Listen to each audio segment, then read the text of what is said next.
Flosstube. My name is Becca and I am SamBrie Stitches here on YouTube and other social media platforms. This is a special edition of Interview with a Flosstuber, and I should say Flosstubers. I'm very excited to be here with Kim and Jade. They are an amazing mother and daughter duo behind Small Town Needleworks. Their Flosstube name is the same, where they share life updates, personal stitching, sneak peeks of their designs, because they're also designers, as well as full reveals. So you get a lot of eye candy.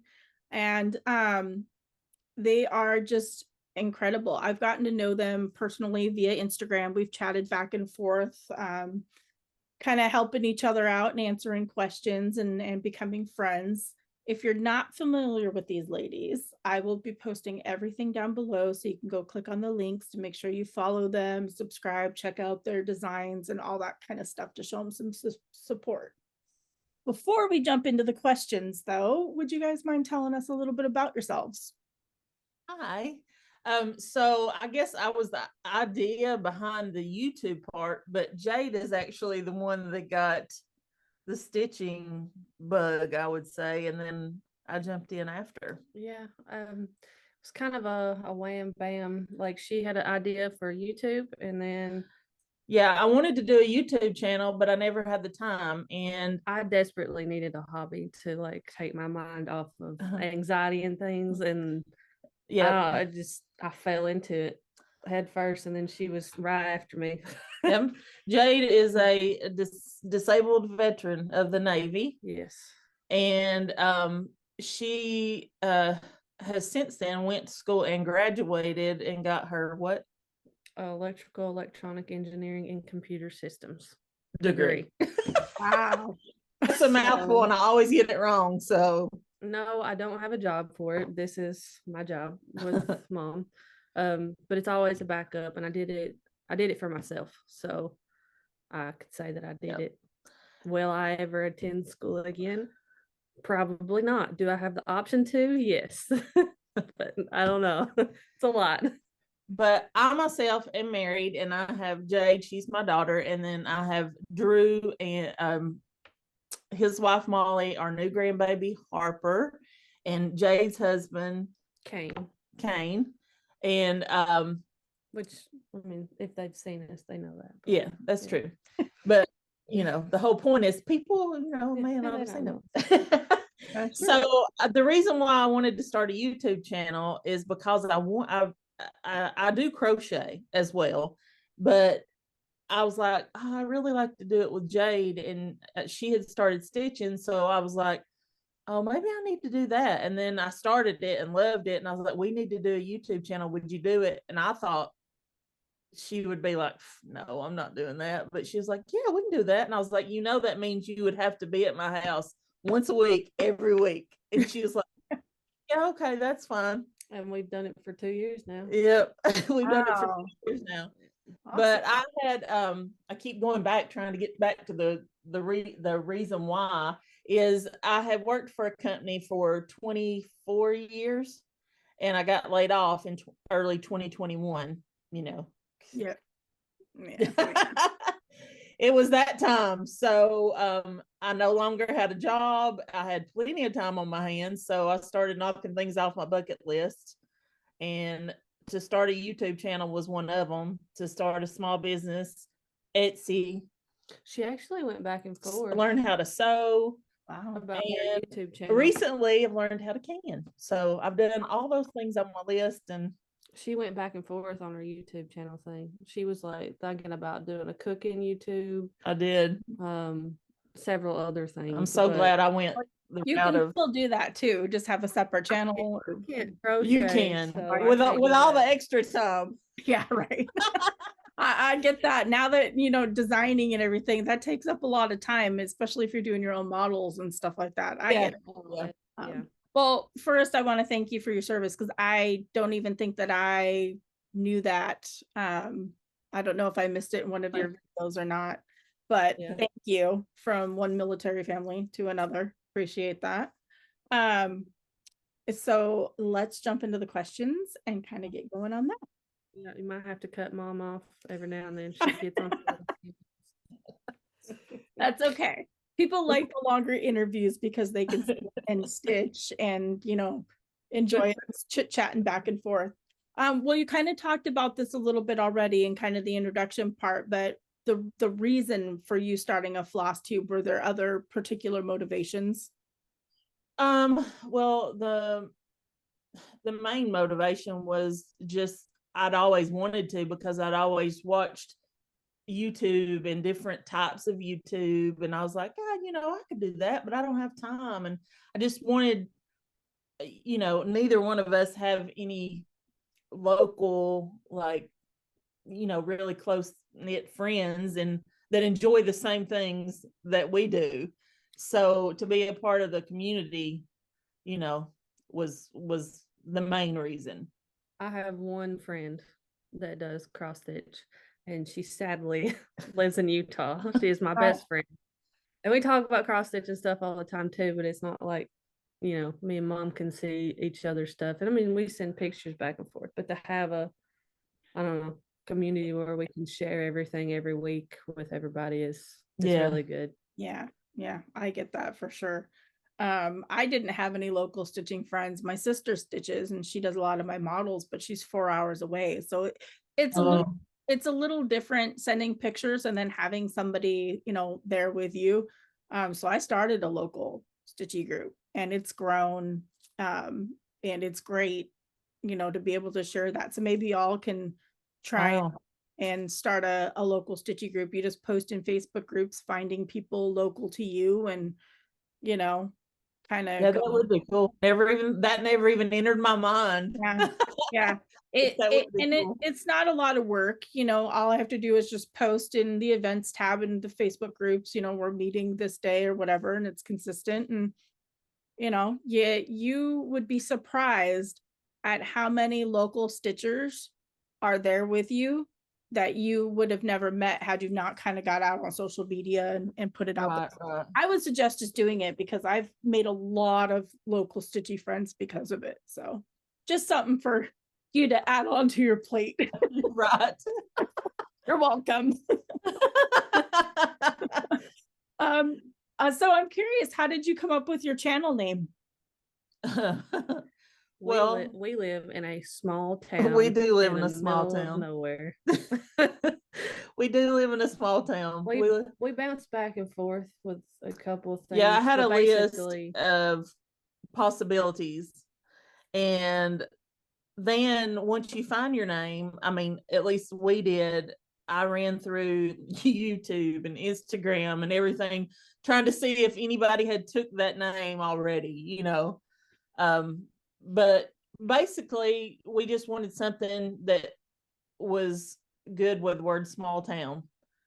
And so we thought small town needlework sounded best. We were like, and at the time that we did the channel, I still wanted to share some crochet, and I was like, well, it's it's needleworks too. Covered it just kind of it didn't box us into one, to one thing. Plus, we were sewing, we were selling bags, and I mean, we ran the gamut, I think. It does encompass everything, so yeah, that does make sense. And it's nice that you can have the same name over all of the social media, so that it's easier to find too. Yeah. And as soon as we knew that, I mean, we hadn't even started or thought about doing our first there's a gnat flying around. Our first YouTube yet, and I had already signed us up. I was like, do it. I was like, sign up on everything. Save it across the board. So we can, we can get it out there. Yep, that's smart for sure. So a little bit of design talk. Where do you get your design influence from? Everywhere. I get mine from everywhere. And a lot of it is an idea, and then I sit down with something. For example, I'm working on just a small ornament, and I was like, oh, this will be cute, and I can just hang it on the Christmas tree. And I was like, it'll just be a small, no big deal. And I started it, and now it's turned into 5 ornaments that can be put together. It's one small idea that then kind of just expanded. I was like, I was like, it'd be cute to have this to go with this on this side, and this to go with, and then I was like, and then we could always do the other two on this side. And I was like, what have I done to myself? Created more work. Yep. Yeah. And Jade's doing this the whole time. I'm like, Mom, I'm looking at her like, she's called me like stressed out, and then I'm like, that you just added like twice the work. Right? You did this, like, but it would be so cute. I literally, I don't put anything down on paper. I thought I would when I first started. I thought I would draw on paper first, and I don't. I literally sat down to a blank computer screen. Yep. And just start going. I do the same. We get a lot of inspiration, I think, too, from like everyday things like t-shirts, and like one that I designed that's out already is the Christmas street lights. Like that's something that we see in our hometown every year. Like houses and pictures of houses, artwork. It's kind of all over the place. I'll see artwork and I'm like, oh, that's pretty, and I was like, oh, that'd make a good design or something near it, and so I'll just take a picture, and obviously I'll go back and refer to my nothing's ever the same, but it's a good place to start. Inspiration for things. Inspiration. Yep. Yeah. I'm the same. Yeah. There's a lot of things, especially like scrolling through Facebook, and you see the different memes and stuff that are posted. I actually just saw one. It was a quote that luckily is okay to use, because I know quotes are, you got to do your research on that. And the meme, it was the perfect quote. It kind of inspired the design, and you just get that when you're just out and about. That's kind of the nice thing with being creative in that aspect, is right seeing stuff and turning it into a pattern.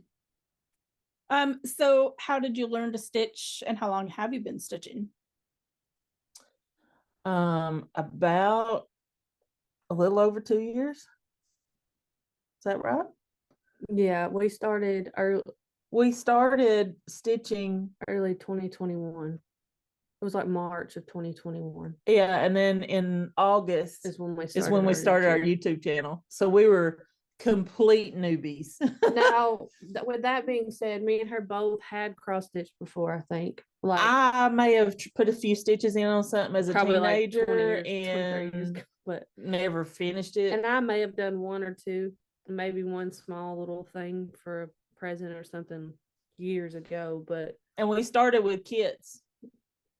And didn't know there was anything else until I found Flosstube, and I was like, oh my God, Jade. And I was like, you're not going to believe it. And I was like, they have all kinds of stuff. And so it was just a rabbit hole. And once we started realizing there was so many different things, and Chris, he still starts from the middle, but I'm like, you don't have to start from the middle. I was like, there's other colors of cloth other than white. This girl has to start from the middle, because if not, it gets screwed up. I was like, it's not that hard. You do that too, though. Yeah, where you fold the fabric and you put get the middle. I used to do that too. And I've tried there is one project I was like, okay, I'll start in the corner. It was what is it called? The sewing one. It was by Lori Holt. Sew by Row by Lori Holt. Mm-hmm. Oh, I'll start in the corner. I got she messed it up all the way across my piece of fabric, and I was running out of room, and I was like, oh no. And guess what?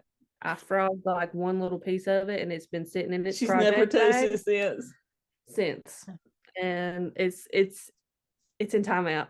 I started in the bottom left and I finished it. For me, I'm a bottom left typer. I'm a bottom left. I don't know how I got there, but since I've done that one though, I'm like, nope, the middle. Mom bounces around and everything. I have to like go and like go all the way out this way and then like go up. I don't. If I start in the bottom left and I get tired of working on what's ever over here and I want to go over here, then I'll just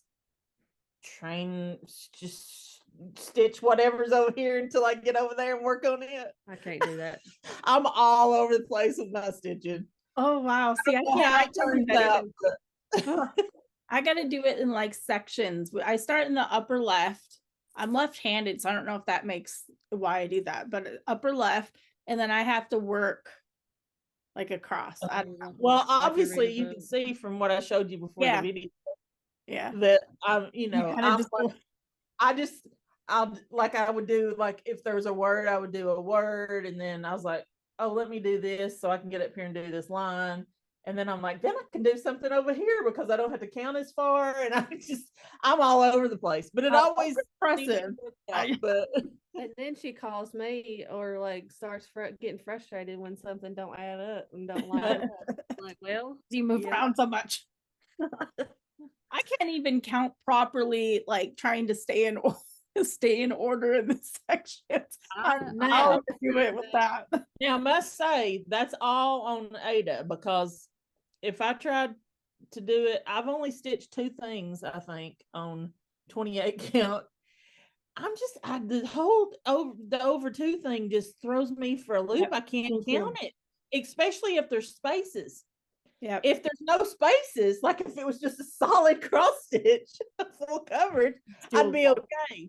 I've gotten more used to it because the project that one of the projects I'm working on right now is 28 count, and I just have a 28 hard count, time. but- I'm like, there has to be a secret. There has to be something to it that I could learn that would help me. But All I like- do, because I'm an Ada stitcher. I've stitched on Ada for 25 years. When I started designing and doing the reproduction samplers, that's when linen came into play, because I wouldn't touch it before. But some of them you have to do, over one. Right. There, and what I do, and my husband laughs at me when I do it. First, I have to have magnifiers because I do 36 or 40 count. So I have magnifiers, and then I have a magnifier, and I have to sit there and go 1, 2, 3, 1, 1, 2, 3, 2. I have to sit there and like count with my needle. So it takes me forever. I was going to say, it sounds like it would take forever, because that's what I have to do. It gets quick. Like you can sit there and do it, quick and go that route. But if I had a choice, a lot of my designs, regardless of if it's a reproduction or not, if it doesn't need linen, it's done on Ada. You can stitch on whatever fabric you want, but if I am stitching my model, it's going to be from now on, probably Ada. I'll find somebody to model stitch on linen. I don't like it. I'm not a huge fan of linen either. I've tried. I mean, I do have 1 or 2 pieces, but like it was like more flimsy, and then like you said, it's a little bit harder to count, and then it doesn't. I feel like you need to do it stretched out, and I can't do it like on a hoop or on a Q-snap or something. Yeah, we both stitch in hand. Both stitch So. in hand. So Which I never thought in the beginning. We thought you had to have a hoop, and that's what we did. And once we tried it, it was like, wow, this is a lot faster. Yeah, we get a lot more done. I feel like linen needs to be done in something because it stretches it out. Yeah. Because if you do it in hand, then it just kind of gets all warbly and stuff. And mine gets wobbly when I do a 28 count. It'll be like my fabric will be like that. It'll be all about the tension. So if you're doing it in hand, you just gotta, get the right tension. Otherwise, I would think it would be kind of wonky. It's not, Ada, it's just specific. It's pretty straightforward, so. Right. Yeah, I get that. So you were talking about your works in progress. What's your favorite project that you've stitched so far? That's a tough one because everybody's like, it's hard to choose. I was talking about this, and I thought I had an idea. Mine's probably that one. Let me grab it. I'll show it. Okay. Mine, I don't think I have anymore. Oh no, you don't. Yeah, I did for a friend. I did a Jason Voorhees, and I had an old like I think we got it at a yard sale. It was like an oval and I painted it black, and I painted the whole background black. An oval picture frame. And it was just like his face, really. So it was like a portrait photo, and I like spray paint like black, and then I did like flecks of red all over it, and that's probably it was really cool. I kind of wish I never gave it away, but I could always probably replicate it. But that's probably my You'd favorite. have to find another frame like that, but yeah, that's probably gonna be hard to do. So mine is my design that I just released. It came upon a midnight clear. That one's pretty too. Yeah. It was really fun to stitch, other than all the white in the church. I'm not gonna lie. Yeah, that's a lot of white, and that's black. Is that black fabric? It is black, yes. Yeah, you're brave. But again, it's 14 count. Yeah.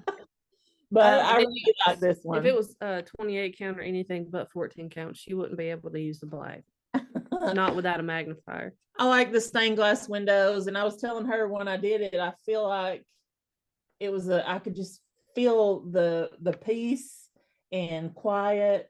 The snow had fallen, just a little really pretty with the stars shining, and I was like, I can feel myself here. So I'd say that's probably one of my favorites, probably. Yeah, that's a pretty one. So what do you enjoy most about stitching? Mindlessness. It helps stress. Yeah. Like I've said before, I desperately needed something to help with like anxiety and stuff when I came out of the military. I was struggling pretty bad first couple of years, and when I found cross stitching, it takes my hand, it makes my hands do something, and like I can sit there and just watch TV and like, and I don't have anything else like the worries of the world, all the stuff going on in the world.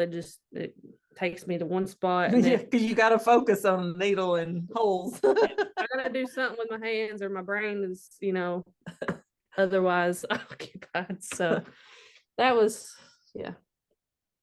That does make sense, and I think a lot of stitchers feel that way. We recently lost one of my dogs that we've had for like 14 years, and if I sit and think, you get depressed, you get stressed, you get whatever. And with her passing, like I immediately went to one of my fill-in projects, and so that way I didn't have to keep looking. I could just sit there and look and have a video or something on, because if you sit in quiet, you think. So it's nice that it can take your mind off of everything, and you just put everything into your stitching. And then I've had people comment on there that say that they couldn't do that. They had lost their pet, and they're like, I couldn't stitch for weeks because of it. So I guess it just depends on right and what stitching does for them, and how it makes them feel, I guess. But I thought that was interesting, because I figured, for us stitchers, you can just focus on your stitching. You have to count and everything like that to keep your mind busy. So I thought that was interesting. Well, we're sorry for your loss, by the way. Oh, well, thank you. I didn't really mean to bring that up, but I meant like, but help you focus and keep your mind on. They're just like children, especially when you have them for so long. So yeah, she was my Mother's Day. Well, both of my Min Pin Chihuahuas were Mother's Day gifts, but Champ had passed away a few years ago, and now Emma. So that's her dog's name. Oh, really? Yeah. It's my grand dog. I love him. Love it. Okay, so I know this is probably a little bit difficult. I know it would be difficult for me to answer, but what's the time frame kind of look like in the process from like your initial vision of your design to your final product being released? It really depends on the time of year. And it depends on the size. Yeah. Because we do our own stitching. Mom. Yeah. That is a hard one. If it's a small one, it can be pretty quick. It can be fairly quick. But then there's other ones where like they're larger, but they're for like a certain holiday or a certain time of the year, and then like you have like a last minute idea, and then it has to go quicker than you would like it to for it to be available to people. It came upon a midnight clear. I wanted to do a release at Needlework Marketplace. Yep. And you did. And I did. But it was like a 2-week. And that's a lot. That's a lot of stitching. Yeah, that's a lot of stitching. Not to mention she was stitching, we were stitching other things. Yeah. As well for the same show. Yeah. And you have to take a break sometimes. So I was, stitching other things. Yeah, you want to do your personal stitching too. Yeah. Your website. I get that. What's personal stitching? I've told her. Jade still sticks to her personal stitching. Me, not so much. I do, but she stitches majority our stuff, which is fine. But she stitches a heck of a lot faster than I do. I'm not a morning person. She gets up at the crack of dawn with Dad most of the time, so she can get a lot of stitching in before I even am even thinking about being awake. So, but I stay up late. I'm a night owl, so I get most of my stitching done then. But she still out stitches me. Well, I guess the nice thing with y'all doing your own model stitching is obviously like what you just did with the ornaments. You can turn one into like 5 or 6, right. Or you can tweak it. Because when I started, I was doing like my own model stitching, and now I send it out. Well, I send most of the things out, and it's really nerve-wracking to send it off because you're like, did I really do what I wanted to do? I can't tell you how many times. I can't tell you how many times I've been in the middle of a pattern and was like, I don't like this color. Yeah. Or then changes it out or adds something. Like, oh, I don't really like it here. Let me move it. And I was like, how am I ever going to get to a place where I can have a model stitcher? Yeah, it's luckily like I said, my sister has model stitched a ton for me. With her, it's easy because she has a good eye for color and that kind of stuff. And so I'll send her the ones that I'm like on, and she'll help me with that. Most of my reproductions I'll send off because there's no messing with that. You've already matched the colors and you're good, that kind of thing. But that question I've asked other designers, they don't really have like a set thing because you're always tweaking and you're always trying to get ahead. And finally, I think I'm designing for next fall now. Like I'm that far ahead that it's like, but I was at that point, but I'm just doing Christmas right now and thought I was doing good. No, but when I first started, I was releasing every month and I was doing my own stitching, and I would have 3 to 5 releases. That's basically what we're doing. Insane. Like that's the insanity that is us right now. Well, and that's the thing, is because you want to establish yourselves as, we're serious designers. We want you to take us seriously, because that was my mindset when I first started, was if I release every month and I have X amount of releases, people are going to be like, oh, she's serious. She's just not like throwing, patterns out. And then I slowed down, this year, and did every few months, like, a lot of the bigger designers do and stuff. Right. Because it was a burnout, but you want people to take you seriously and you want to get your designs out. So right. We're trying to get our stuff together. Yeah. We're always saying we need to get our stuff together. That way You're doing great for releases, though. Oh, thank you. Yeah, you're doing great for releases, and I'm excited to see things. Like, I can't wait for your future release. I was excited about that one. I'm excited about. We're gonna get out of Stitchy Talk a little bit, kind of learn a little bit more about y'all. Do you have a favorite genre of book or movie? Yeah, definitely. I don't read much, but if I did, it would be the same as my movies. But I'm a horror movie fan all the way. Horror movie, mystery, scary, suspense, all that genre, and true crime. I have a few, but I do like all of that. Books, I have started reading more recently. I've never been a reader, so I've been I'm doing like ebooks and audiobooks as well. So mainly like fantasy romance kind of thing. And then for movies, if I had to pick one,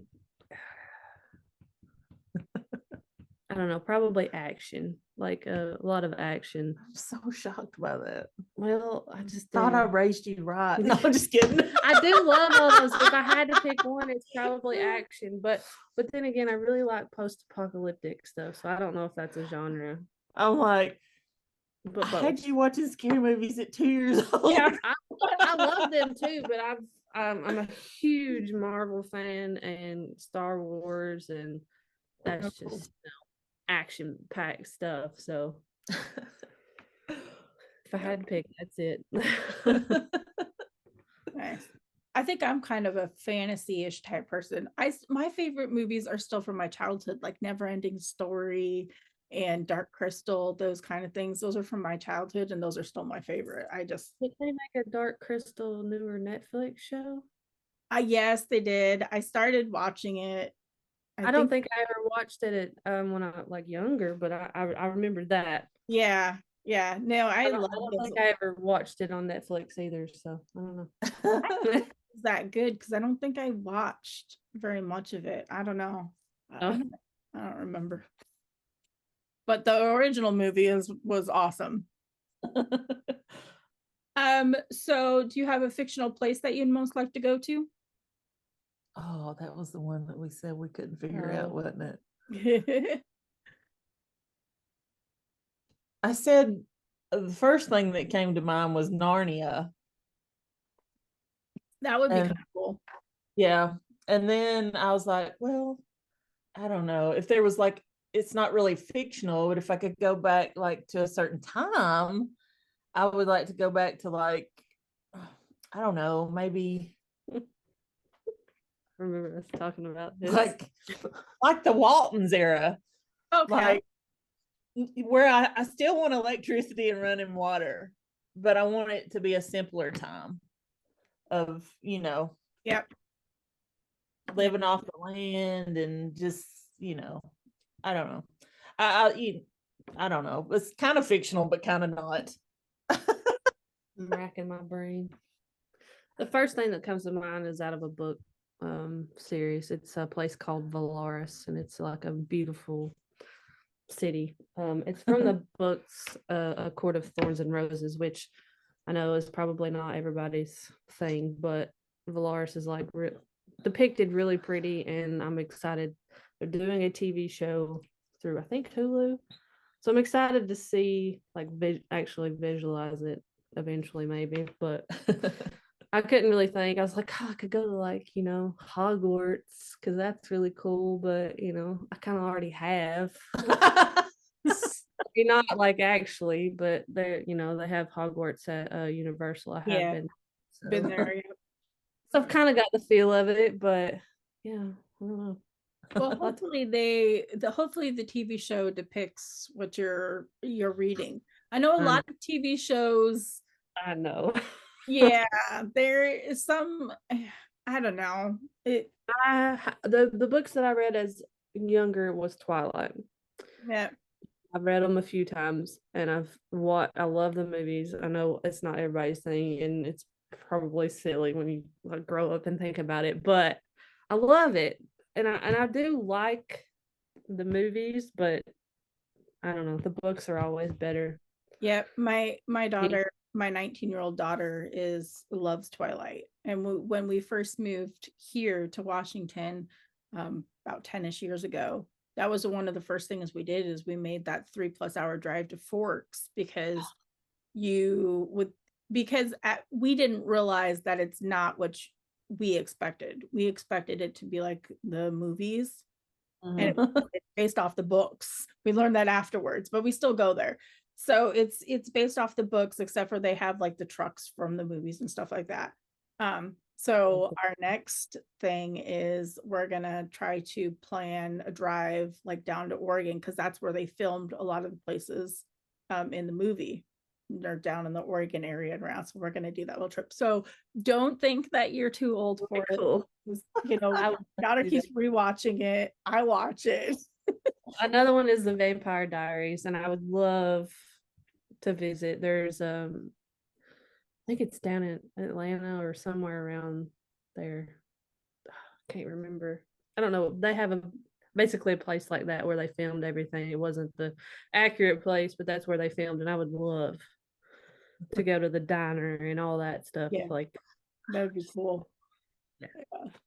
So speaking of doing something like that, if you could choose to do anything for a day, what would it be? Anything for a day. That's really hard. Oh, that's not hard at all. Not for me. Yeah, I know exactly what I would do for a day. Well, you go first then. What would you do? I would be on the beach. It would be hot with a margarita in my hand and probably some cross stitch on the beach.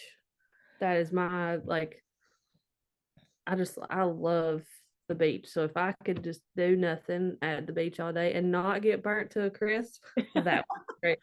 Me and my husband went to Florida July last year, and I brought sunscreen and everything, but we got scorched the first day, and it was miserable. But I still had a margarita with my toes in the sand, you know. I love it. My ideal day is totally opposite from hers. We've said this time and time again on our YouTube channel, but I would be in a cabin in the mountains with a cup of hot coffee, snow on the ground, stitching, fireplace. That's me. That's so crazy because the two of you are basically me. I can't choose. So we go to the beach because we have the beach, but it's usually always cold. So you can't really sit and stitch. It's cold and foggy most of the time. And then we have the mountains. So I would rather, if I was going on vacation, I would do the cabin, you know, in the mountains and relaxing. That's us. But I'm also beach. So it's funny that I'm both of you in one. There's nothing appealing to me about the hot. The only way I would enjoy being in the hot sun on a beach is if I had an umbrella for shade and a cold drink in my hand, and I probably wouldn't stay there for no more than an hour. Not me. Because I'd be ready to go. I'd be like, no, this is not fun to me. I don't understand. I'm sweating in places I shouldn't be sweating. I spent like 90% of my childhood in a pool in the sun. So at my grandmother's, and she stays in the pool, and it's from Florida, and we went down to Florida and the Gulf Shore and everything. So like I think I get that from her, definitely with a margarita in hand, because definitely, I don't know, that's where I get it from. But I do love the mountains too. My favorite place, easy vacation place, is the Smoky Mountains. Mm-hmm.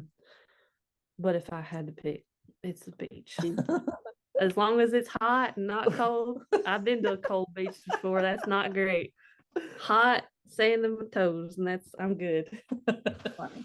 Yeah. No, I basically grew up at the beach down in Oregon. I grew up in Portland, and my parents would go camping. They would take us camping almost every weekend. And, you know, Oregon, rainy, cold. I'd be out in the ocean as a kid playing. You see kids here out in the ocean. But now, like, we go and we drive on the beach, but go to sit there, I don't feel it gets warm enough here for that as an adult. So we'll drive on the beach, we'll see all the stuff, you know, and kind of walk for a little bit, and then I'll just look at it through the window of my hotel room with my fireplace.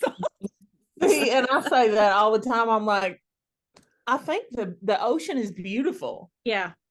I think it's beautiful. I love to listen to it, but I don't want to sit in this baking sun in the sand. I just no. And sand, you can't get it off of you. That's true. Yeah, it gets all over, just like glitter. It's basically definitely glitter. So we touched on this a little bit at the beginning, but what other hobbies do you have besides cross stitch? I crocheted for years and years and years, and I still have a ton of yarn in there just waiting to be done. But when you start a new business, everything that's not necessary gets kind of pushed to the wayside. So I still intend on crocheting again one day, but crochet would probably be my second biggest hobby. And then I did enjoy sewing over the last couple of years when I learned how to sew and make things. So I like to sew, not a seamstress. People think when you tell them you've learned how to sew that you're a seamstress. And I'm like, no. People are like, oh, can you take this? And no, I can't. No, I can't do any of that. I can just make like bags and I don't do clothes. That's funny you said that, because people at work, I would bring my cross stitch in when I used to work retail, and I'd stitch in the break room. They thought that because I cross stitch, I can sew like their clothes, and and I'm like, no, you don't want me to sew your clothes to have it look nice, because there's no holes for me to use. There's no God. On now, but that's kind of. Recently I learned how to can food, which is weird that we call it canning, but it's in jars. Yeah. I don't understand that. But I have now canned potatoes, and me and Jade together made homemade salsa and canned it. There's a story behind that, I think, about why it's in jars, because it started in cans, I think, or something. Surely it didn't start in cans way back when. No, I think it started in cans. Oh, I don't know. Well, I don't look it up now. I'm curious. Yeah. I heard a story about it, but anyways. Now I'm wanting to do everything. Like, I meant to tell you this. We still need to go to the apple farm. Yeah. Because I want to get some fresh apples, and I want to make apple butter. Oh, nice. We just bought some apple butter from a farm, and it was in a mason jar. Oh yeah. Yep. All of my potato, and I still have some potatoes that need to be canned. We got a really good deal on potatoes. I don't know about where you live, but here they definitely don't have them over there. A bag of potatoes. Not the food lane, I mean, or whatever. No. The potatoes here are like outrageous. Like I paid $7.98 for an 8-pound bag. Wow. But one day and one day only, a local grocery store, it was called Foodland, had 15 pounds of potatoes for $5. And I was like, what? And I was like, I'm going to can. We're going to can. I'm getting potatoes. That's my first thing. Wow. So I went and bought 2 bags, and I've canned 1 bag so far, and that's lended me 8-quart jars. Wow. Nice. Yeah. And I don't know where she plans on putting the rest of the canned ones. That ain't even all I'm going to can. I'm going to can carrots. Yeah, and where are you going to put them? I'm going to find a place. Listen, I have to reorganize her whole kitchen, her whole house, like every couple of months. Yeah, I'm like, Jade, I need help. Disorganized, and I'm like, you have to do the organizing as you go. You have to put the things away, find a place for them, or else it's just gonna do this every week before she comes. I'm looking at this table that we use to film on, and I'm like, oh, I gotta clean that table off before Jade gets here. She'll have But does she? I do a lot of the times. Did you do that? Yeah, there was only a few things. Mm-hmm. All right, we're not arguing. Hey, we do that a lot. Yeah. I'm a little jealous because I've tried to get my older daughter, she is 24, in stitches, and now she doesn't, she lives in Canada now, so it's a little more difficult. But I was trying to get her to do Flosstube with me. She's nah.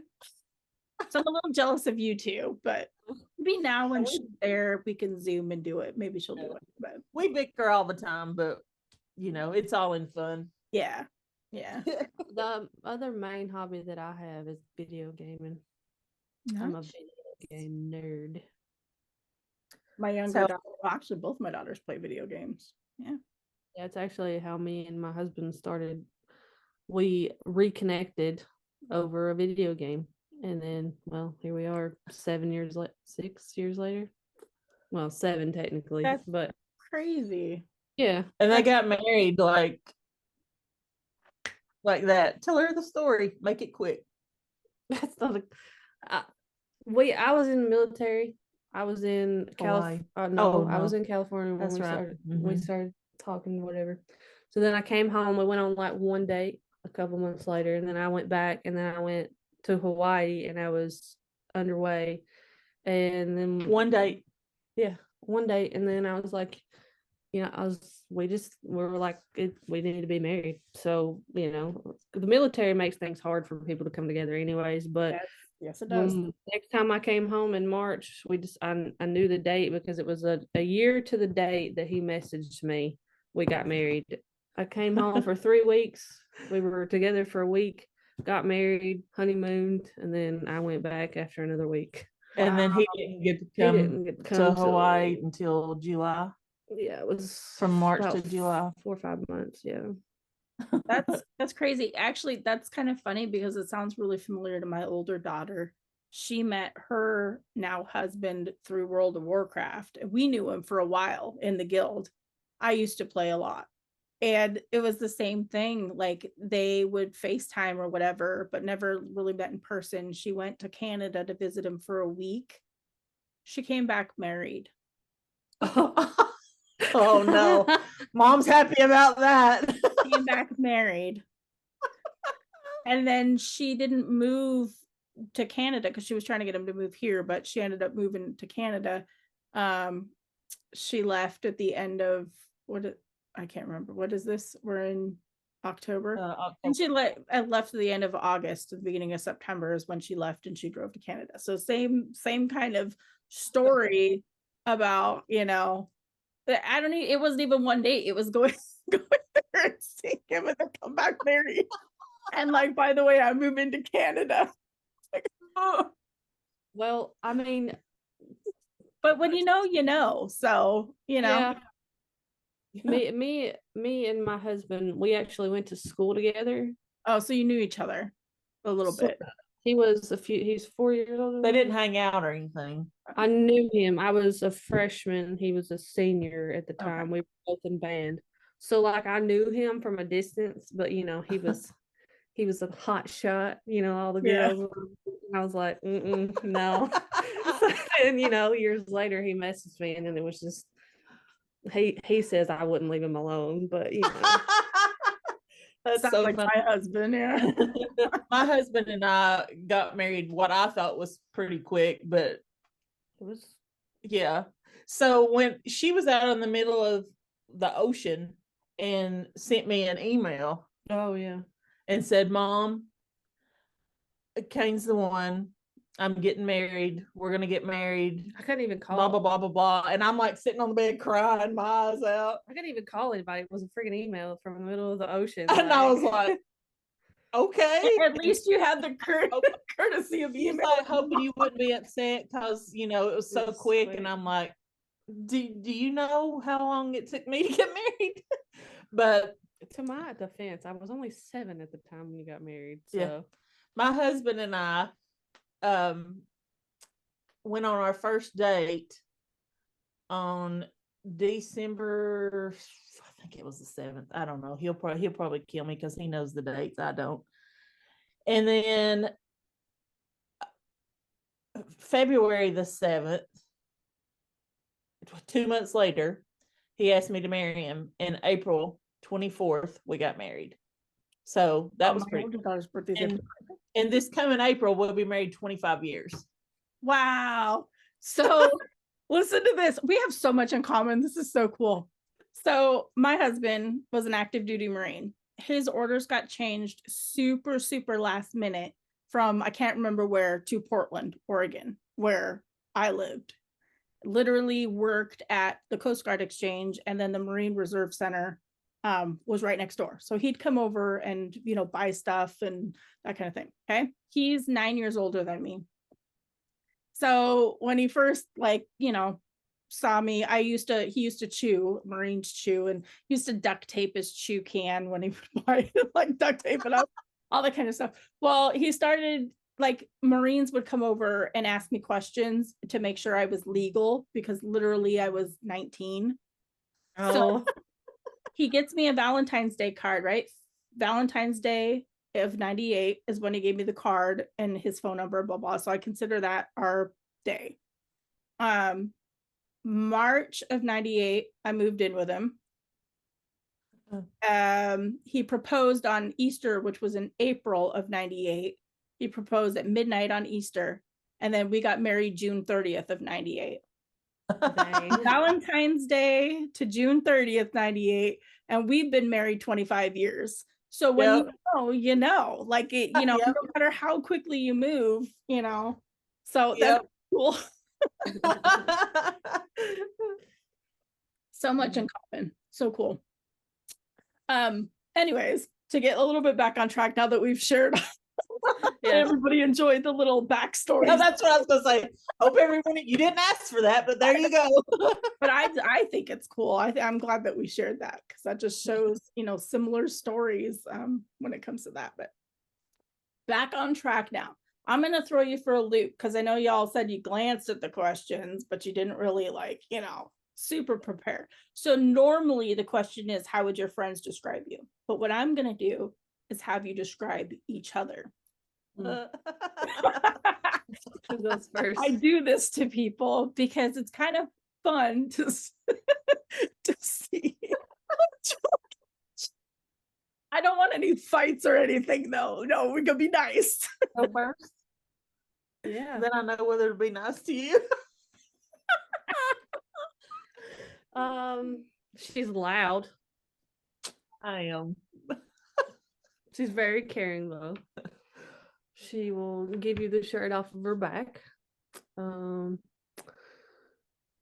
She can be fun sometimes. Whatever. All the time. I'm a barrel of it. But, yeah. I don't know. She's caring, loving mom. She's been a good mom. So, yeah. She is very loud. Oh, and she's never met a stranger. I'll tell you that. She has never met a stranger. This is true. And I am the complete opposite, like blinders on. It's like, don't talk to me, don't look at me. Yeah. Oh gosh. Yeah.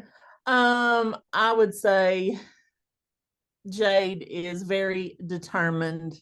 Could say that. Headstrong, strong-willed. If she's gonna do something, she's gonna do it, no matter what. I don't know where I got that from. She loves to fix things, do things with her hands. She loves to help. If it wasn't for her, I don't know what her and her dad and I would do, because she helps us with everything. We literally had a flat tire at the Mexican restaurant. She called like a week before we went on vacation. We came out from the Mexican restaurant and the tire was completely flat. She called her in a panic. Like, and I was like, Jade, we need help. And she's like, what is it? And I was like, we have a flat tire. She called me like a panicked 16-year-old calling their mom. Was like, oh my God, we need help. My tire's flat. I was like, well, hold on. I was like, where are you? Mexican. Okay.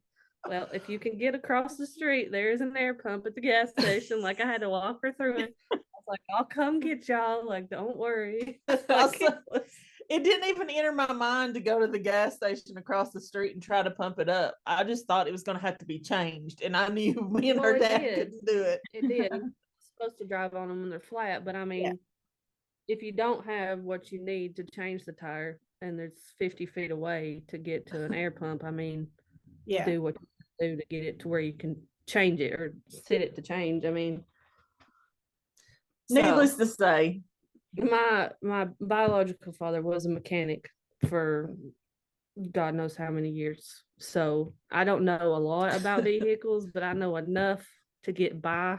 Yeah. Because of that. So I was just like, she called me in a panic. Like, it literally sounded like a 16-year-old. Literally, the roles are reversing. It's funny because, like, Because like if ever I'm out and I don't answer her phone calls, she gets like, when she finally gets a hold of me, where have you been? I have been trying to call you. I've texted you. You didn't answer. And I'm like, sorry, Mom. We were blah, blah, blah. That's funny. You guys have the best relationship. I love super, super helpful in giving. Nice. Yeah, to the ones that care about. I'll help just about anybody until they're rude to me, and then it's game over. You don't want to help somebody who's rude. No, I love that. You guys have a great relationship. Thanks. It's great. It comes through in your videos too. I like how you guys interact with each other in the videos. So. Thanks. We have fun. We try. Sometimes we threaten each other before we get on the video, but you know, don't do this. Love it. So we talked about this earlier, but it's how do you prefer to stitch? I know you said you stitch in hand and you prefer Aida. Do you have a certain count of Aida that you kind of lean towards, or 14, but I have ventured into doing more on 16 now. So I do 14, 16. 14 is go-to for me as well. I have done a 16 and an 18. The 16 is yet to be completed because I hated it. I don't understand. I'm like, I don't know. understand. How can you like 18 but not 16? That doesn't make sense to me because I'm like, it seems like it would be easier than the 18. I did one strand in this 18, and I had slowed down on it.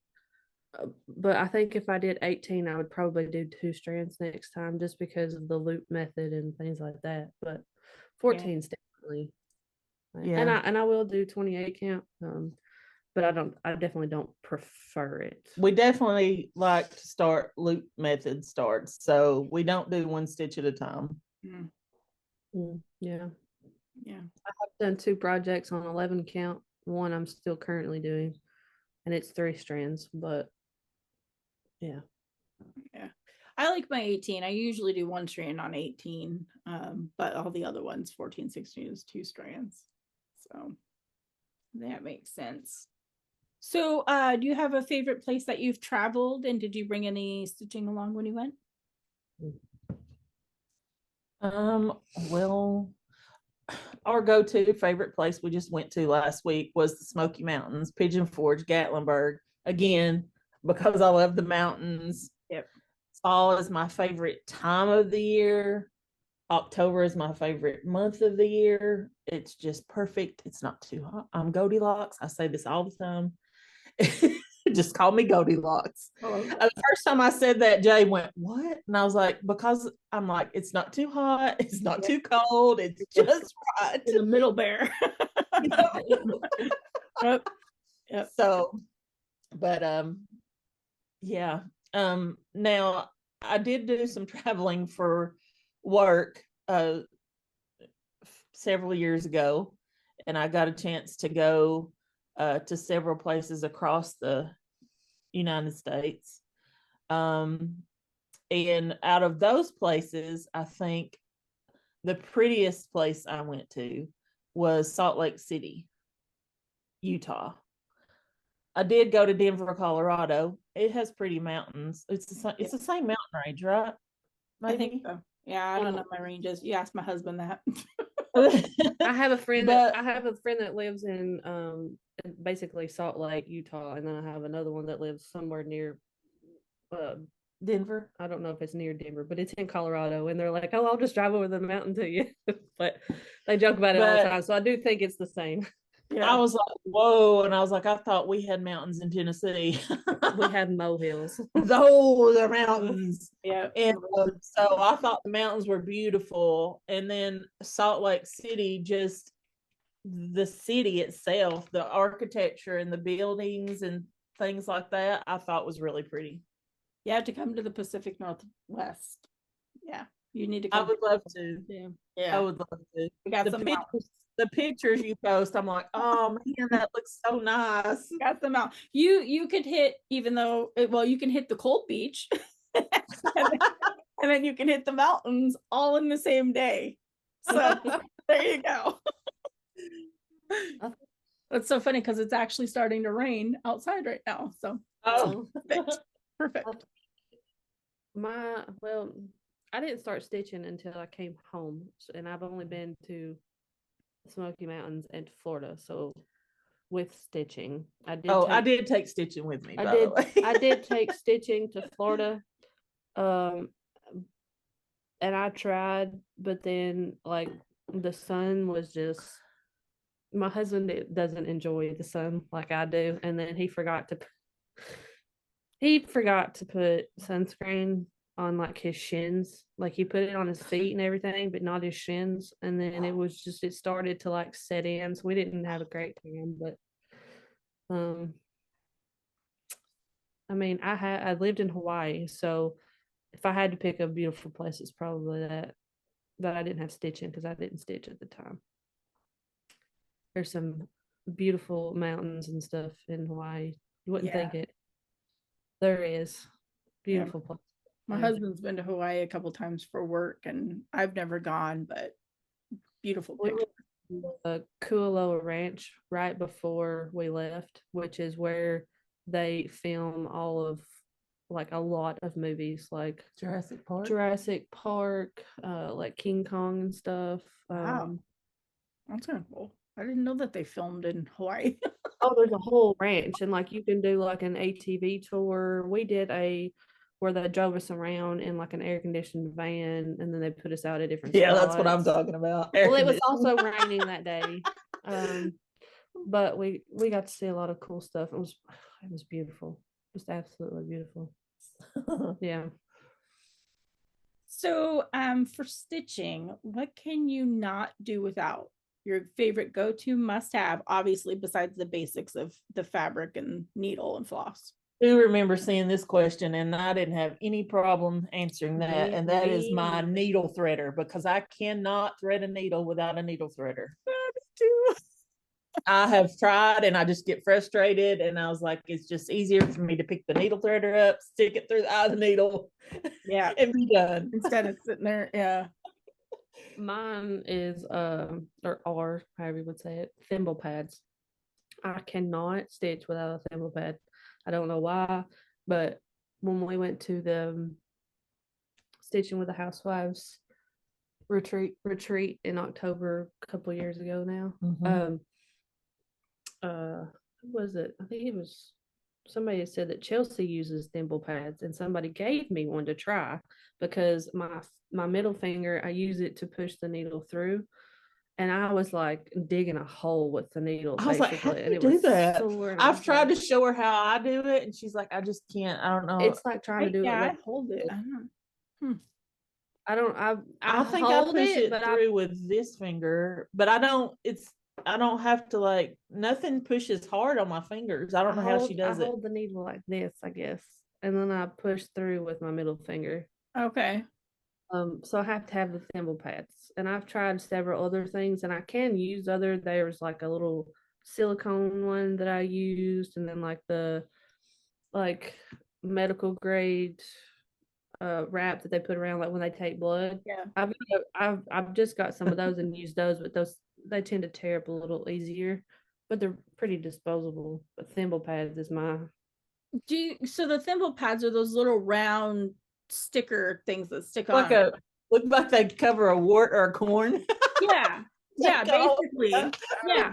Because I've tried those, but they don't stay on my fingers.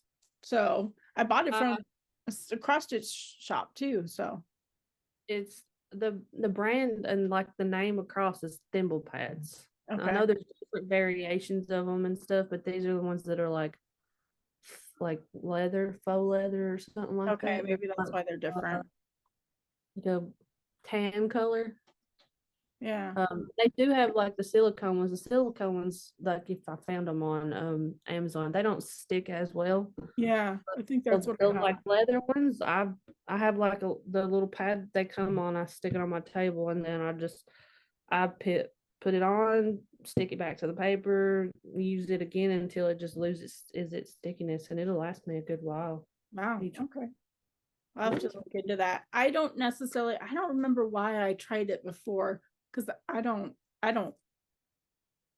push with my fingers, but there was something that I was doing. I think it was because I was working on something that had like 2 strands and it was like super thick or like hard to push through. I don't remember, but I had tried it because the local cross stitch shop, Threadneedle Street, had some, and I bought them, and like they just would not stay on my fingers, drove me insane. So I'll have to look that. Amazon has them, and I think they sell them in single packs if you wanted to give them a go. To try. Okay. Thimble pads and see if they're different from what you had already tried. Yeah, I think they are, because yeah, the ones I had were a little bit thicker. So for projects, how do you decide on what you're going to work on next? Do you mean like when you just sit down and you want to stitch? Like, yeah, like what do you decide on, how do you decide on what project you're going to work on when you go to stitch, basically? Put my hand in my little thing and just that's what a lot of people say, whatever. Well, if I have something I'm trying to finish, like the one I'm stitching on now, I'm like trying to get it done as before Halloween. But other than that, I just I have like a little Pioneer Woman like tote thing that all of my project bags sit in beside my chair, and I just look over and I'm like thimble thumb through or whatever, and then pick what I no, it's not like that at all for me. I just whatever I feel like at the moment, I guess. Because I stitch all my own designs. I'm always trying to work on whatever's going to be released next. Yep. I figured that was going to be what you were going to say. I get it. If I'm stitching anything that she I'm about to have to stitch one for this upcoming release. Yeah, I'm like, if I do this, you're gonna have to stitch our stuff. And she goes, I know. I will prioritize it a little bit more, but I need breaks from if I'm too much on one thing. I need a break. I don't like stitching just one thing, so I do try to at least have a couple designs going at the same time, just so I don't get bored with trying to get one single design complete. So I do try to do a few at a time. So do you find it challenging to have content for your Flosstube videos, since you can't show, well, you could, but since you don't show your upcoming release whips? I do. Yeah, because that's what I'm always, I'm always thinking, oh no, we're probably just going to lose everybody's interest because they can't see as much as what they used to be able to see. I give sneak peeks, but it's not the same. And then eventually you get the whole thing. But I do. I struggle with it. Jade stitches more, so she shows more. But I feel like maybe that balances out. That's kind of why, I do like to stitch. I have to have breaks from things, but I think I think the same thing. So I'm like, okay, I know she's stitching on mainly our stuff, so let me stitch on other things to still give something to show. Yeah, because I find that I used to be every 2 weeks on the dot, and now I choose what models I'm gonna stitch. Like I'm stitching 3 and I have 1 left for Nashville, and those have been my focus pieces to get done. So my every 2 weeks has gone to 2 weeks to a month for Flosstubes, because I do work on other stuff. But so it's hard to find, at least for me, the balance between designing, trying to get that kind of stuff done, getting my personal stitching done, because I still have stuff, goals and everything I want to do for that, and providing content and all that kind of stuff. So it turns out to be quite a challenge to have content that you can. And we try to film it once a week. Yeah, that's a lot. Because I know how much work goes into a Flosstube. So yeah. I mean, I have thought, oh, maybe we should just do it every 2 weeks. But then I'm like, I don't know. We've been doing once a week for 2 years. I don't know if just trying to be, I guess, consistent with it too. Yeah, that's what I tried. Yeah, I can't anymore. Unfortunately, has to do a lot with social media and stuff. You have to be that's one thing we struggle with, is because I'm not a big social media person, but being consistent with it, and like, Just so odd that the young one of the two is not the Not the social. social media. Yeah. I don't have Facebook. I could care less about ever having it again. I have Instagram. I get on there and I scroll, and then I'm like, what am I doing with my life? I don't even look at my personal Instagram. The only Instagram I use is for Small Town Needleworks. Yeah. So, and whatever we put on Instagram goes to our Facebook. So, Yep. That's the same with me. Yeah. I don't know. I created a Facebook group for kind of, like a lot of floss tubers do Facebook groups. So right. that, like, it's hard to keep track and keep up to date on every social media platform, which is a challenge. So I was just curious to see how y'all do it. So we're down to the last question. But before we get to the last question, I was just curious if there is something that not many people know about you that you would like to share. I'll let you go first because I still have no idea. You had this whole time. I've been thinking about it this whole time too. There's quite a few things, but the one that I thought of right before the video was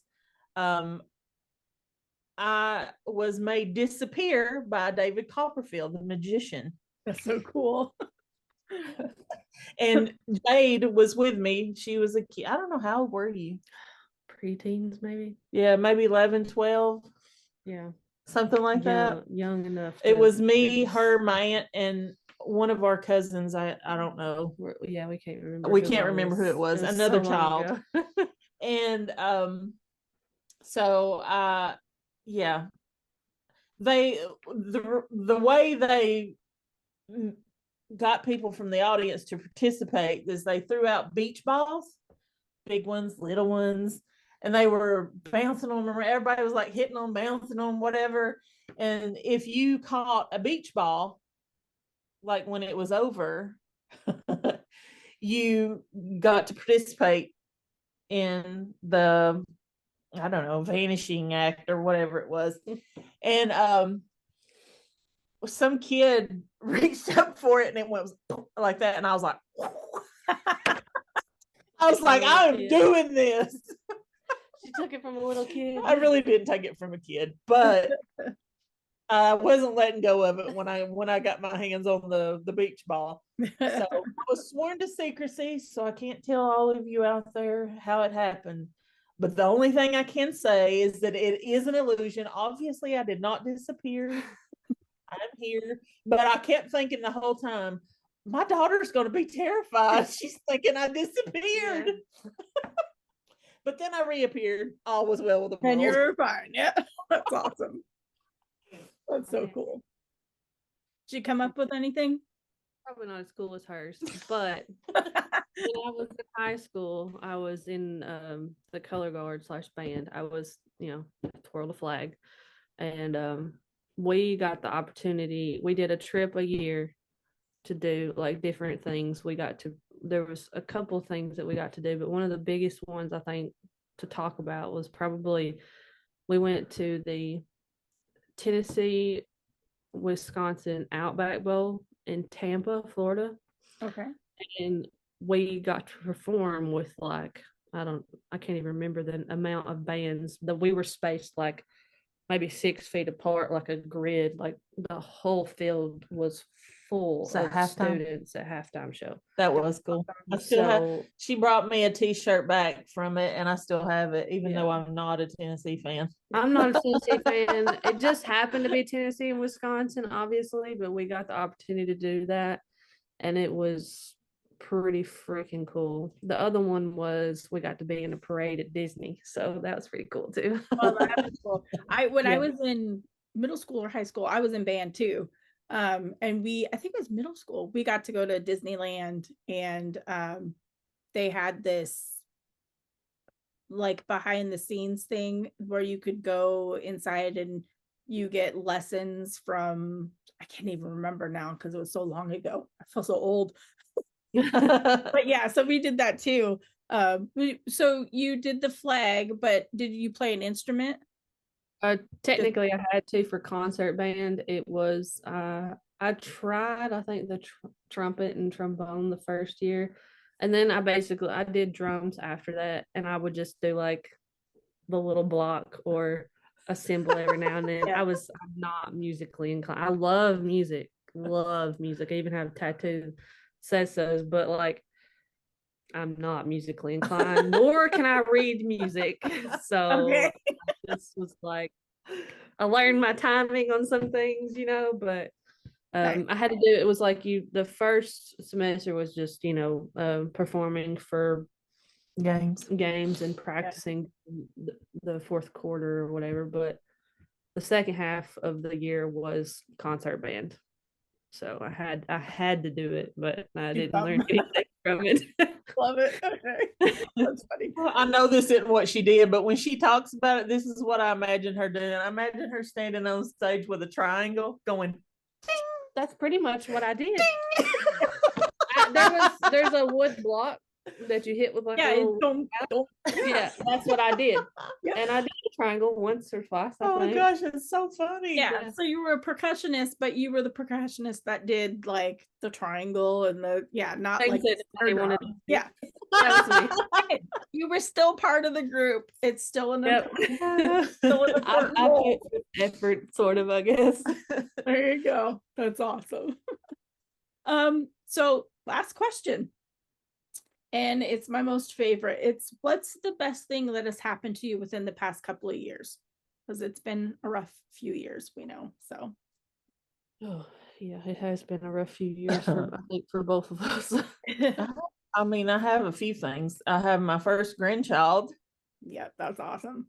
And just the fact, I'm just gonna say it, that I lost my job. Because it has allowed me to do many things that I would have never had the time to do, such as YouTube, cross stitch, start a business. Yeah. Do the things I want to do, not the things I have to do. Yep, I love that.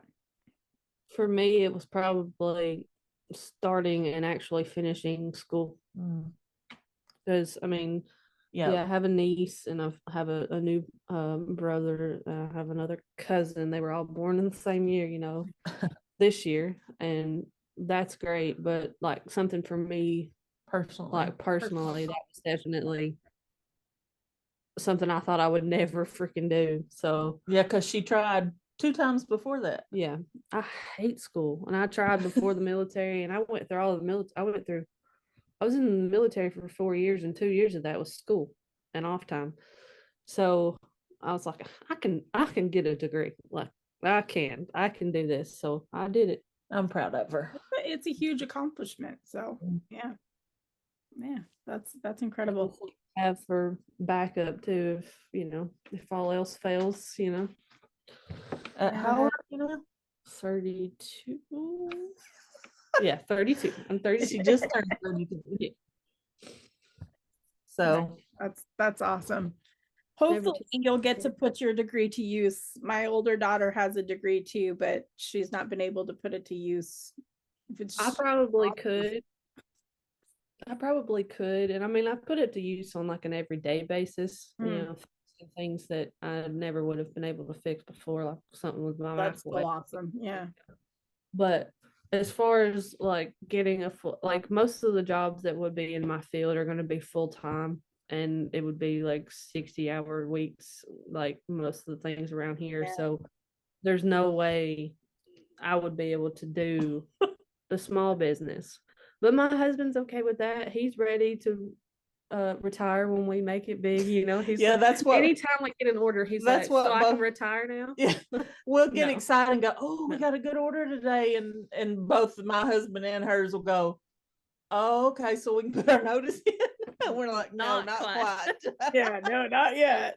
I'm thankful that my husband and her both, that they're supportive and they make the money. Of course, I get my VA stuff, but that definitely helps and it's easier for us to be able to focus on our business because we both get stressed out.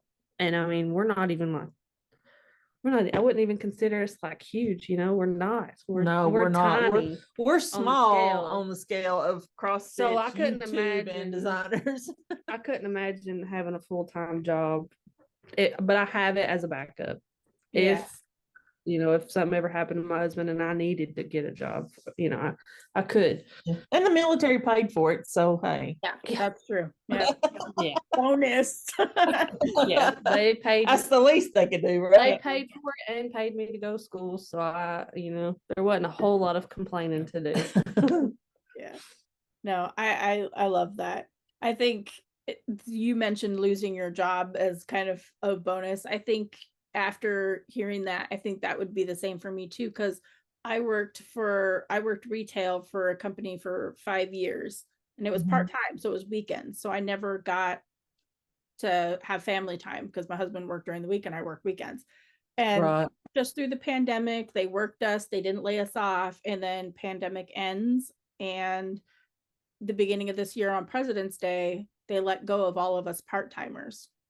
And that was really hard because I was hoping to quit after the Nashville to see how well Nashville did for me and that route. But, they kind of bumped my schedule up a little bit.